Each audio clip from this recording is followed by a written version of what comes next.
This is the Friday, August 11th, 2017 version of the Market Plus segment. Joining us now is Naomi Blohm. Naomi, welcome back. Thank you.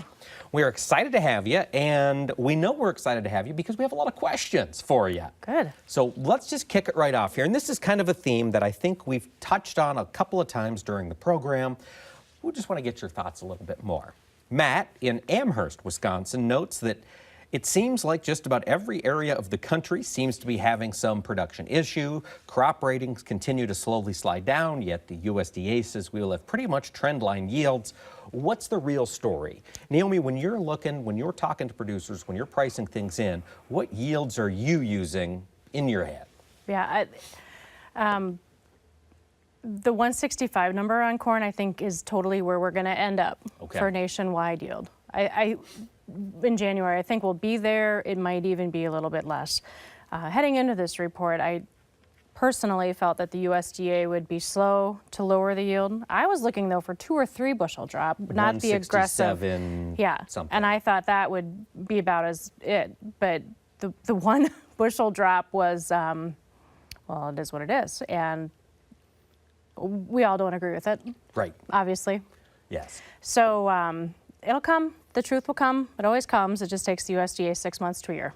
Yes. Yes, it does. And soybeans, that 48 you mentioned on the program, is that kind of where you'd feel we'd be sitting today, given we've started August? Well, what floors me is when they, are so slow to admit the truth in corn, but yet to just turn around and be like, oh, it's a shoo-in that these beans are there and they're better than trendline. I thought they'd just keep it unchanged at 48. And I thought that would be a perfect placeholder. It would be appropriate. No one would be upset by that. But here it is. Bushel and a half higher. Bushel and a half. Across the nation times, what did they say, 88 and change? Because they left harvested acres unchanged. Right.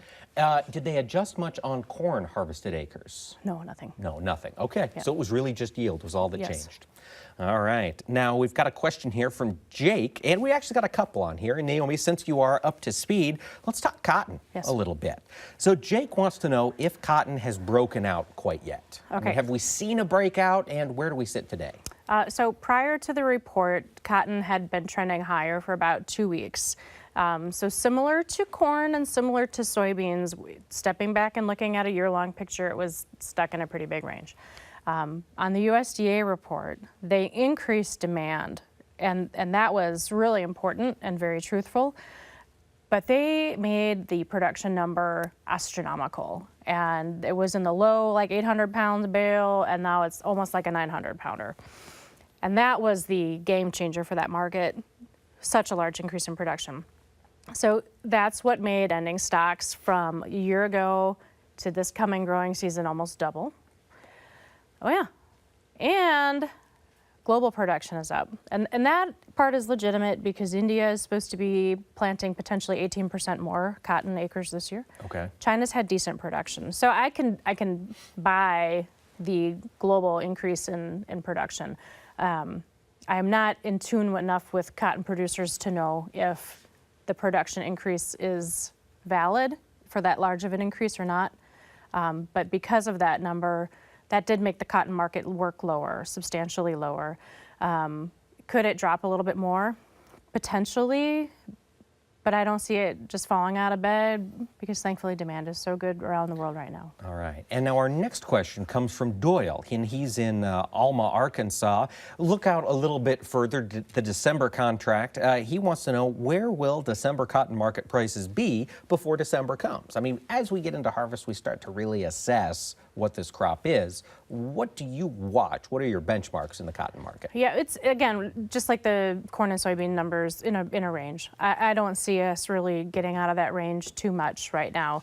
A little bit more of a slide, but I don't think it goes too much more than that. So I think we're going to be stuck here for a little bit. Not going to be breaking down below 60.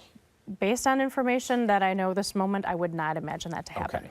All right. And if we didn't do it on the report by doubling ending stocks, then that gives you some hope. Yes. All right. Let's take a look back at corn and soybean country. This question is from Matt, and Matt's in Mercer County, Illinois. He's asking, big down market, will it help in basis And what should guys be looking for to go ahead and lock some in for fall delivery? Here's my fear. My fear is that elevators will blame the USDA and take advantage of the situation. Just let basis stay Where it's unchanged and let the prices fall. Now, the reality is that there will be more farmer selling coming up. People needing to clean out their bins.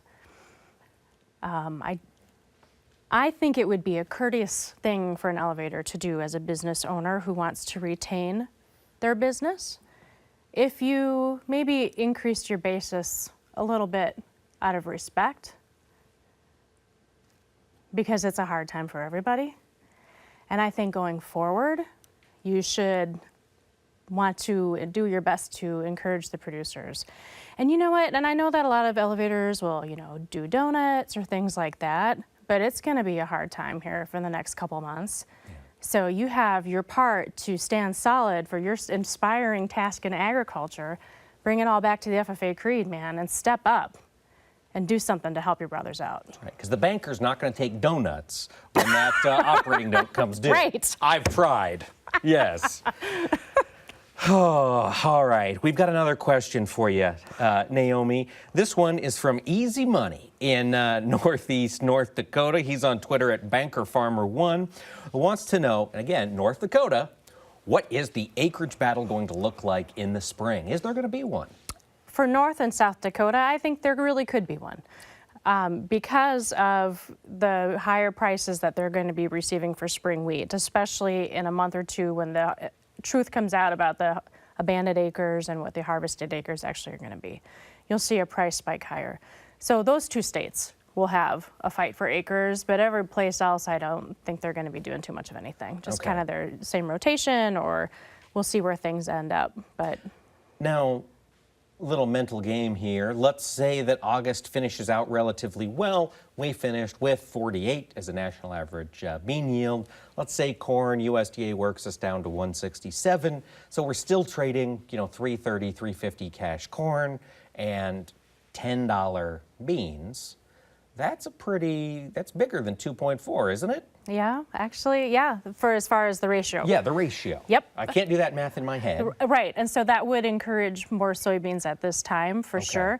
But again, when the truth comes out about these combines and what the cornfields are actually going to say, you might get your post-harvest rally that could finally make things where they ought to be. All right.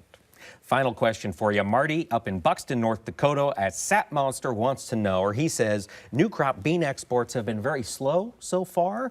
When do you think they're going to pick up the pace? Definitely at harvest time here, and you're going to see it in the coming weeks for sure, because the Chinese demand is so strong. The one hiccup, of course, could be if we have any issues with North Korea.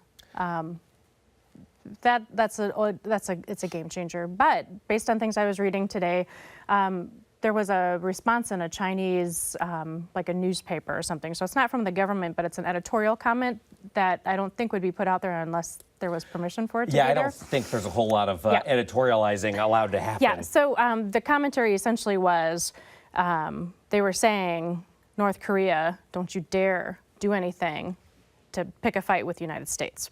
Really? But they did say, United States, if you pick a fight with North Korea, watch out. So they're doing their part to try to help make sure things are stabilized in the region. They got people to feed. And I think you're going to see the exports in general pick up for pork. Into China, not North Korea. Yes. Into China. Thank you for that. Yeah, into China. It's a strong thing. So demand is going to stay. It's going to be strong.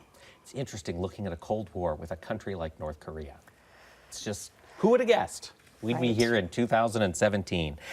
Now, before we let you go, Naomi, we do have a question from a student at Iowa State University. We encourage all of you who are ag students of any age to get out your phone, shoot a little video, and send us your questions, and we will make sure we have an analyst get it answered for you. So this week, the question is from Iowa State University, and Naomi, here is the question for you.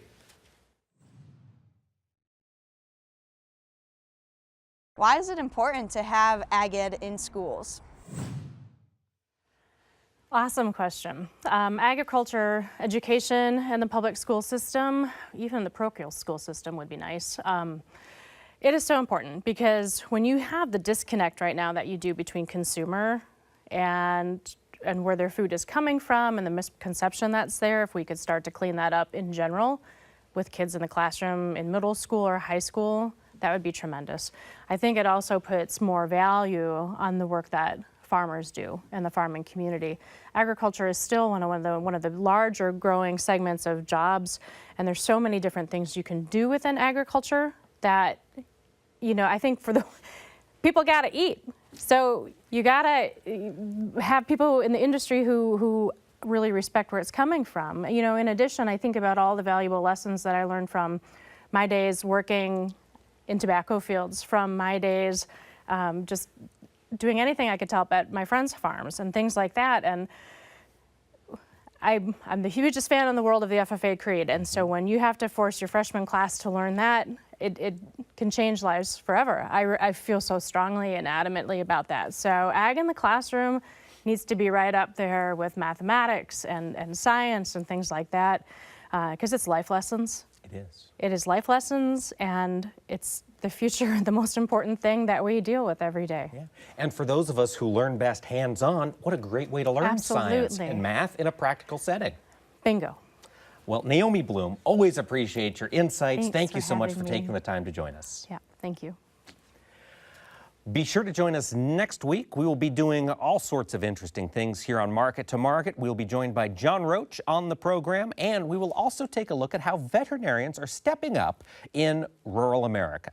So with that, folks, thanks for watching or listening to Market and the Market Plus, and be sure to join us next week.